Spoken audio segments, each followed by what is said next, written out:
Magandang hapon po sa inyong lahat mga kaibigan. Nandito ako ngayon sa amenities ng Washington Place sa Dasmariñas, Cavite. Yan.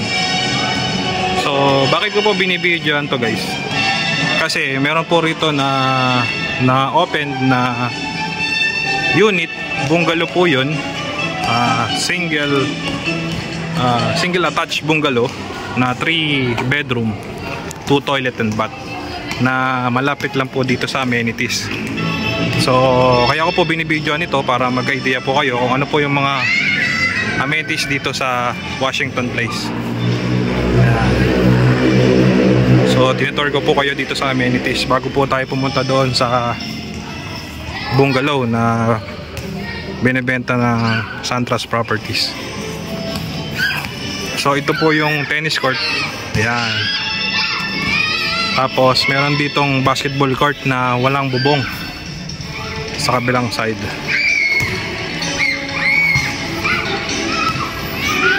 So dalawang basketball court po dito, no? Isa po yung ito na mayroon siyang covered court po siya. Yan. Tapos may basketball court din po dito na walang bubong. Yan. Katabi niya yung tennis court. Tapos meron din po ditong swimming pool. Tinitour ko lang po kayo sa amenities guys para at least magkaroon po kayo ng idea dito sa Washington Place sa Dasmariñas, Cavite. Magandang location nito guys kasi boundary po siya ng Dasmariñas at Silang. Malapit po siya sa Tagaytay. At the same time malapit din po siya sa may mismong Calax Aguinaldo exit. So kung papunta ko kayo ng Maynila, so meron po siyang access na pinaka malapit na way papunta ko rito. Ayan. So ito na ho yung papunta ng swimming pool. Yan. No, maganda ho kasi meron din park din to para sa mga bata. Ayan.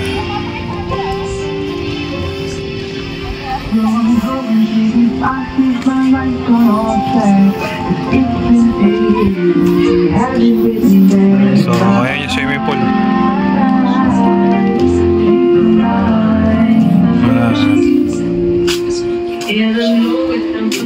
So kasi may nag-open po kasi sa system na 3 o 4 na unit yun na bungalow magkakatabi. Bakante po yun. So kung interested po kayo, naghahanap po kayo ng bungalow, 3 bedroom yun 2 toilet and bath. So ito yung swimming pool. Yan.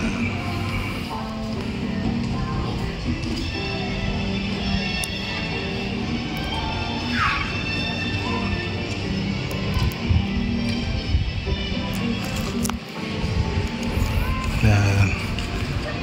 Tapos meron ditong pinaka function hall. Yan, pwede siyang gawing events place. Yung pwedeng gawing reception sa kasal, yan pwede yan para hindi na kayo maghahanap pa ng reception. Kakausapin nyo lang yung Homeowners Association dito sa Washington Place, Dasmariñas.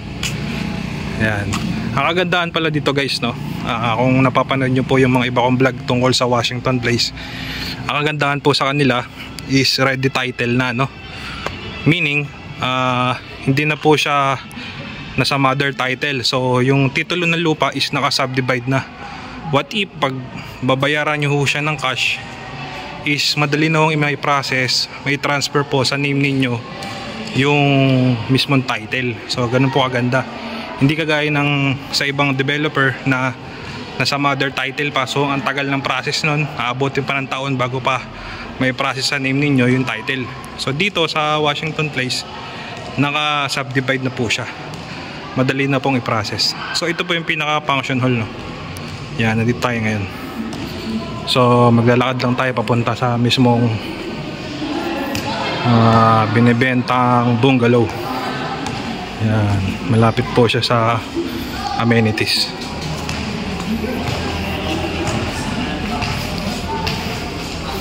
So, maraming nagpa-practice pang mga bata.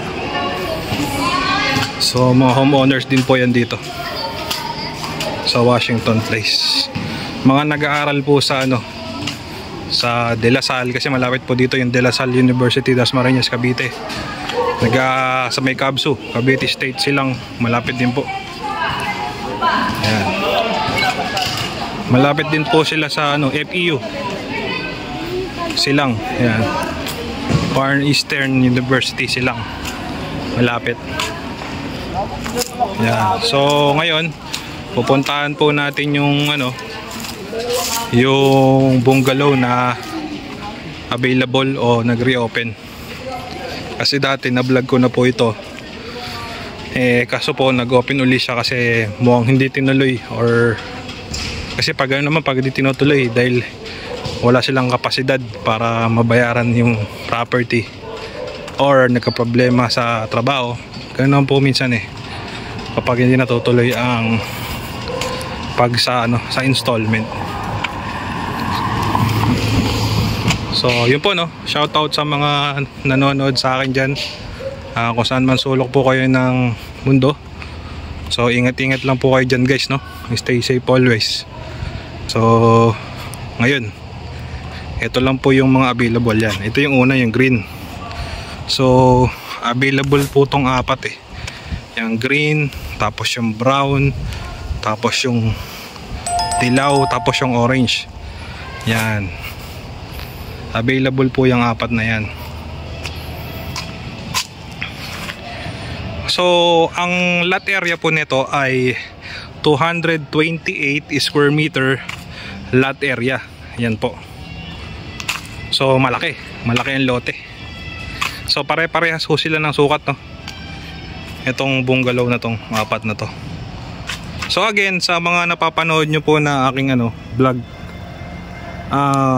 kapag ready for occupancy, ang kagandahan naman po sa developer, once na inyong mabayaran is i-rectify po nila, meaning aayusin po nila ito, pipinturahan loob at labas, at kung may mga defect or sira na mga for example yung pinto, papalitan nila ng bagong pinto para po pag sa turnover po ninyo is good as new. Yan. So ito po yung apat na available. So kung interested kayo guys, reservation lang naman po nito is 50,000 reservation fee para ma-hold po natin yung magugustuhan yung bungalow. Yan, deductible naman po yun sa total contract price. Yan. Tapos naman po siya 30 days na ma-hold na sa inyo. So within 30 days dapat makapag down payment na po kayo, or pwede nyo nang bayaran ng full amount. Pag binayaran nyo naman po ito ng full amount, meron po siyang discount na 10% sa contract price. So malaki pong less nun pag full amount. Pag spot down payment naman, meron po siyang discount na 7% within 30 days. Yan, 7%. So may babawas din po yun sa down payment. Yan.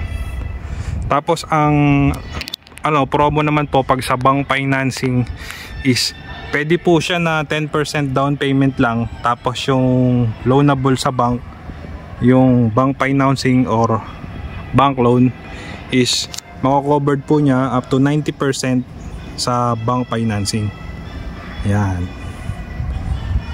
So check po natin yung kahit isa po dito, para mag-idea po kayo kung ano po yung loob niya, at mapasok natin, ma-check lang natin yung buong surroundings. So yun po. So i-check lang po natin tong brown, halos magkakapares lang naman po sila ng sa loob. So mag-check lang po tayo kung ano po ba yung loob nito para mag-idea po kayo. So itong brown, pag kinuha ninyo, kasi parehas naman sila ng sukat, 228 square meter. So dito, yan yung pa yung pinaka sa harapan, yung pinaka size pa yung luwang pa ng sukat ng lupa. So single attach po siya, meron po siyang firewall pag single attach. sa dito. Yan. Yan yung pinaka-end. Hanggang dito sa poste. So sa kabila ho, ibang ano na yan. Sa dilaw na po yan na ano, lupa. Yan. Tapos ang sukat po niyan hanggang dito pa. Hanggang dun sa firewall din ng mismong green. Yan. Paganto yan. So ito yung pinaka bakante pa na lupa ng brown. Ito yan, malaki pa, malaki to. 228 square meter. Yan. So hindi lang ho siya na damuhan ngayon, no? Kasi ano, meron naman po silang ano every month na paglilinis dito. Yan. So sagad po yan, hanggang doon pa yan. Hanggang doon pa sa bakod na yan. Yan. Sa dito. Tapos hanggang dito. Doon sa kabilang side. So malaki-laki pa.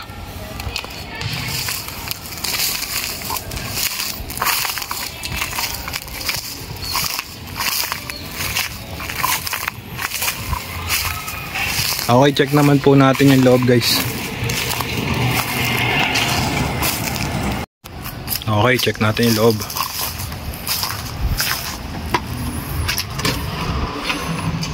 Yan. So dito po sa bungalow, yan, ito po yung pinaka loob niyan.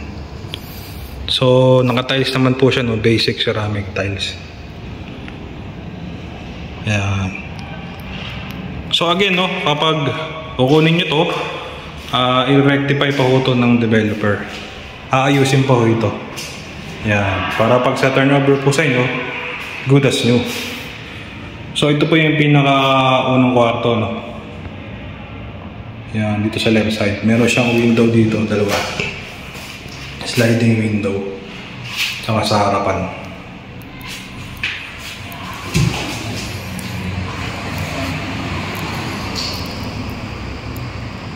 Yan.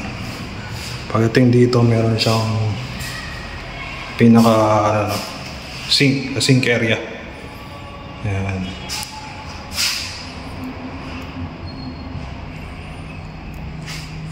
Tapos meron pintuan dito, access dito sa ano, sa another na lupa. Yan. Dito tayo galing kanina eh.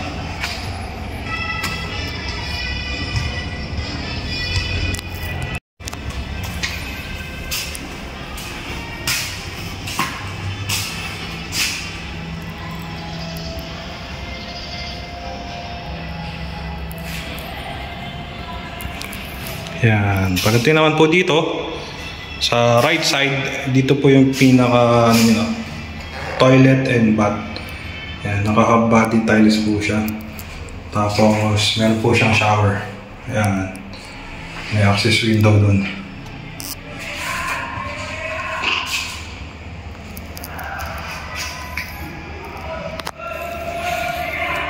So pagdating naman ho dito, meron siyang another na kwarto. Bali, ito na po yung pangalawang kwarto na napasok po natin. Ayan, meron po siyang dalawang bintana. Ayan. So, lastly po, ito po yung pinaka-last na kwarto. Ito po yung master's bedroom. Ayan. Andun po sa napasok natin na dalawa, ito po yung pinakamalaki. Ayan.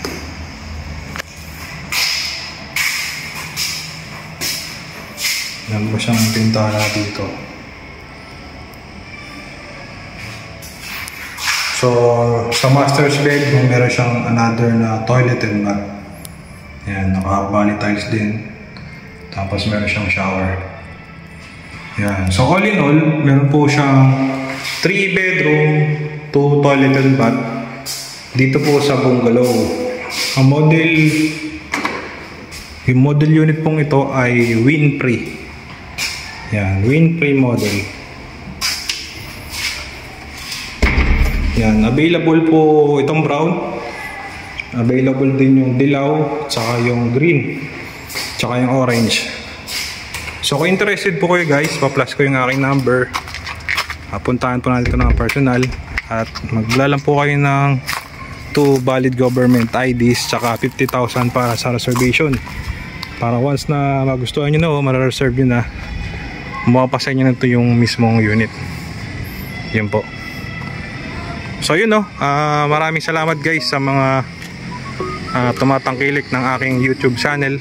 So again, kung nasaan man kayo naroon, stay safe lang always po, no. Tapos kung hindi pa po kayo belong sa akin pong channel, don't forget lang po to like and also subscribe my YouTube channel para mag-grow pa po ito at matulungan nyo po ako sa aking journey dito po sa YouTube.